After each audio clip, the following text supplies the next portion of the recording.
So when we focus on just competitive races, plurality primary winners are 11.3 percentage points less likely to win the general election. If you are running in a race that has ranked choice voting, it might incentivize candidates to find common ground or kind of reaching across to other people. They're trying to already broaden their coalition through their campaign strategy.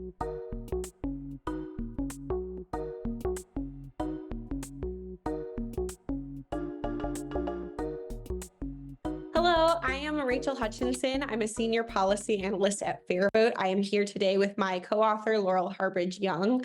We're here to talk about our new research paper. It is called The Plurality Problem, Plurality Primary Victors Hurt Parties in General Elections. And our main finding is exactly what it sounds like, which is that when candidates win their primary elections with a minority of votes, they tend to perform worse compared to expectations than people who win their primaries with majorities. And in competitive districts, this actually translates to a reduced likelihood of winning the general election. So we also discuss how majority rule nominating mechanisms like ranked choice voting might help parties perform better since they build majority coalitions. So Laurel, would you take a moment to introduce yourself and tell us about your areas of expertise?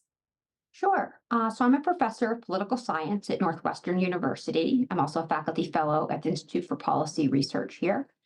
And a lot of my research is focused on understanding the challenges toward reaching bipartisan agreements and compromise in American politics. And this work focuses both on the institution side as well as voter preferences and what this means for the electoral incentives of members.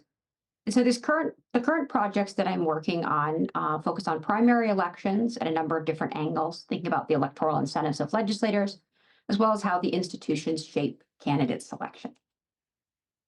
Thanks. We're so lucky to have you on this paper. I'll kick off our discussion by sort of explaining the impetus behind it, which is that in 2022, we noticed Republicans losing a slew of competitive statewide elections. This includes Doug Mastriano's bid for Pennsylvania governor, Blake Masters for Arizona's U.S. Senate seat, Dr. Oz for Pennsylvania's U.S. Senate seat.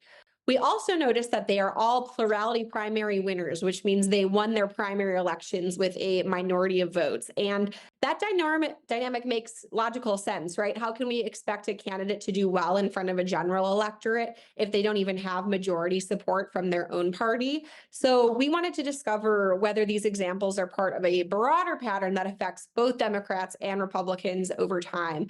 Laurel, anything to add about why this topic? Why now? So I think beyond the examples that you pointed to in terms of why this is an interesting empirical question, we're also motivated by some normative concerns. So for instance, even when plurality victors do go on to win elections, maybe in safe seats for one party or another, they might reflect the preferences of a very small fraction of the primary electorate. And given that primary electorates are already a very small and unrepresentative slice of the population, this might raise concerns that nominees and winners don't reflect the will of the people. And additionally, beyond that, kind of this intersection of the empirical question and the normative question is what these plurality primary winners and their kind of success or lack of success in primary elections might mean for the parties that are trying to seek majority status or maintain majority status within a legislature. That's helpful context. And it brings us to our hypothesis, which is that plurality winners will perform worse in the general election relative to expectation compared to majority primary winners. And the logic from this comes from the fact that plurality primary winners are similar in many respects to arguments about divisive, closely contested primaries. That is, there's a large body of research explaining that those primaries tend to depress base turnout because voters might not want to support a nominee they didn't initially vote for, dampen support among swing voters because the intra-party conflict that plays out can sort of leave voters with a bad taste in their mouth about the party, or weaken the candidate's financial standing because it's expensive to win a competitive primary and they may have depleted some of their funds come the general.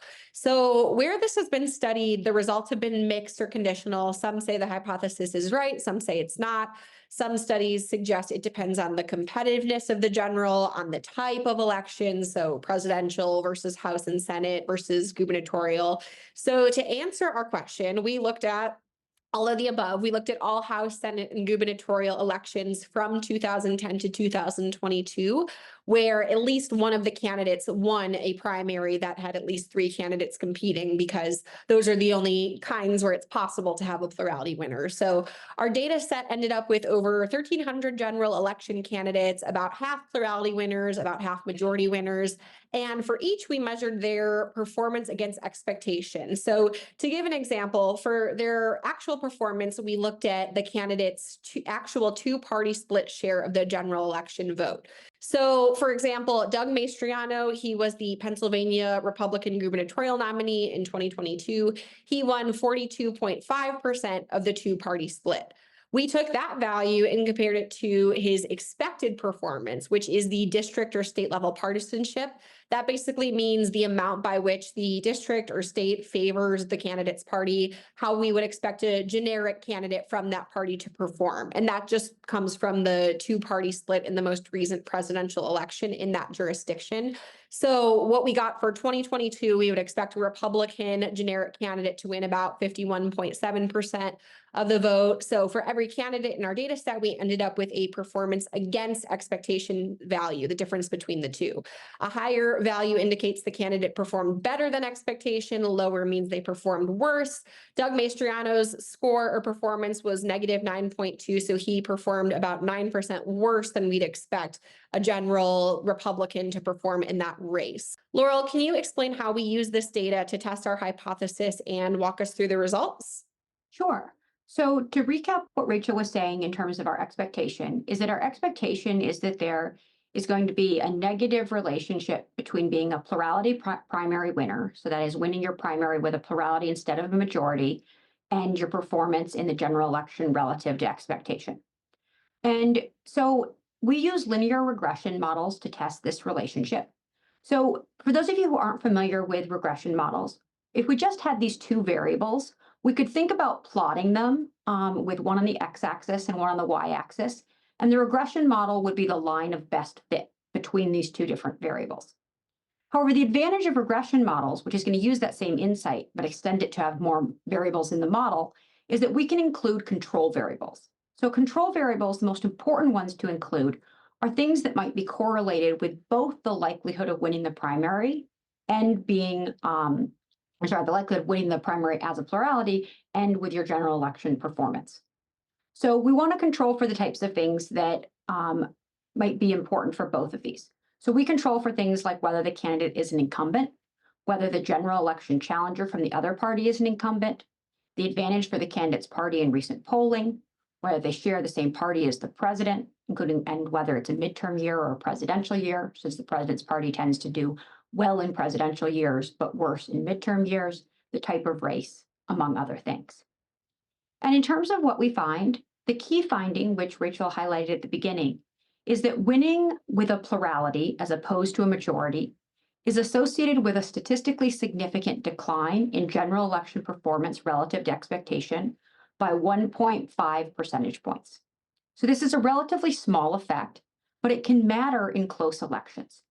So this relationship is also relatively unconditional. So contrary to some of the existing literature about divisive primaries more generally, we find that this negative relationship holds across parties, so pooling across together Democrats and Republicans or separating them out, competitive as well as less competitive races, incumbents and non-incumbents, the type of office, so House, Senate, governor.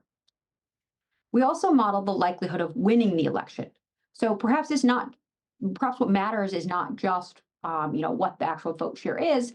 If you're going to win by a lot, you can maybe lose 1.47, basically 1.5 percentage points from your race, and it doesn't affect things. But if you're in a more competitive race, this could matter. And we find that it does. So when we focus on just competitive races, plurality primary winners are 11.3 percentage points less likely to win the general election. And in terms of giving you a sense of the size of this effect, so this effect is about half the size of facing an incumbent in the general election or being an incumbent yourself, which is one of the things that is known to be one of the best predictors of who wins. So this suggests that this is a substantially and kind of substantively important predictor of who wins the general election in these competitive races. And what sort of implications or concerns did this finding raise in your eyes? So I think kind of going back to what motivated us, certainly the prevalence of plurality winners itself raises some questions about democratic choice and representation. That even if some of these plurality winners are losing, a lot of them are winning. And it means that they're winning, having come from a very small pool of support early on in the race. And as we know, once it comes to the general election, you only have a choice between A and B. And so, they may go on and win, but they may not have been representative of a broader slice of the electorate. The other thing that kind of this points to or kind of makes me think about is that underperformance by plurality winners can cost a party seats and potentially majority control. I think the examples that we started with in terms of the kind of Republican losses in the most recent election cycle are one example here of where they might have otherwise been able to pick up more seats or more governorships, but they weren't able to, perhaps because of these plurality primary winners. And so this kind of raises questions about, both representation more broadly as well as partisan interests. Right. So luckily, there are some potential solutions to this plurality problem. A common one that's used in a handful of southern states is primary runoff elections. So, what a few states do is if nobody has a majority in the primary, they'll take the top two candidates and have them face off again a couple of weeks or months later to determine who is the majority winner between the two. The problem is those runoffs tend to have a near universal decline in turnout. For congressional primary runoffs, it tends to be a median of about 40%. So that majority winner comes from actually a much smaller group. Another alternative is ranked choice voting, which sort of works like an instant runoff. So voters can rank the candidates in order of preference. And if no one has a majority, a sort of series of instant runoffs is triggered where the lower performers are eliminated. And if you voted for one of them, you can have your vote count towards your next choice that's still in the race. So ranked choice voting gets us sort of that mathematical majority winner on election day. Laurel, do you think that substantially addresses the root of the plurality problem? Can you walk us through how ranked choice might address some of the problems that create those divisive, harmful for the party primaries in the first place? Yeah, so as we were thinking about this for the paper, we were kind of thinking about the mechanisms that we initially laid out in terms of the hypothesis. So when we drew on the divisive primary literature, Rachel pointed to kind of three mechanisms by which divisive or competitive primaries might lead to kind of poorer performance in the general election. And we thought that plurality primary winners would kind of share a lot of these same mechanisms because divisive primaries and plurality primaries are kind of an overlapping set, even if they're not the same type of competitive primary. And ranked choice voting, I think, has the potential to kind of impact each of these different mechanisms. So, for instance, in terms of thinking about the intra-party conflict that might happen in current plurality primary contexts, if you are running in a race that has ranked choice voting, it might incentivize candidates to find common ground or kind of reaching across to other people so that they're kind of seeking support as they head to the general election. So they're trying to already broaden their coalition through their campaign strategy, even in the primary election. Um, a second mechanism was the thought about kind of the in-group, out-group attachment. So, do people who vote for a losing candidate in a plurality race not want to support the eventual winner who goes on to the general election? Maybe they just don't turn out to vote in the general election. And it's possible with ranked choice voting that when voters can rank the candidates, they may feel less attached to kind of one candidate alone. So they may be more invested in the nominee if they realize, actually, this person is my second choice. And this is the person who goes on. So, yeah, I'm on their team, I'm part of their coalition.